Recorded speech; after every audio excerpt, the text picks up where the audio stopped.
Hi, my name is John Walsh with the Logic Group. In my last video, I digitized a pattern of this bracket here. I now want to do all the inside holes. So I'm going to first come in and I'm going to do a 3-point circle for my first hole, click 3-point circle, then I click trace start, and I just come in and digitize that circle as 3 points.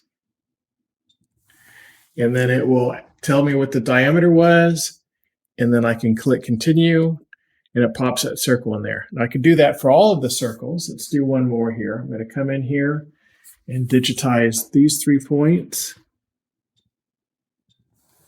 And it tells you what that diameter is. Let's go ahead and do that one there. And this one here. But I also have a bunch of holes here that I know what the diameter was. So I'm going to come in here, click stop. I'm going to do these as all as 1-point circles. I'm going to set my diameter. It was 0.875 inches. Nope, 0.0875.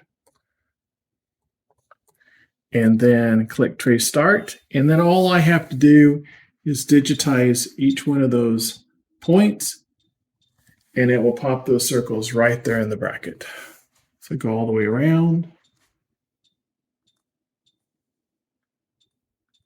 Do that for all of the circles, all of the holes, and then I am done. Click stop, and I can now save this as a DXF file. My name is John Walsh. Thank you very much.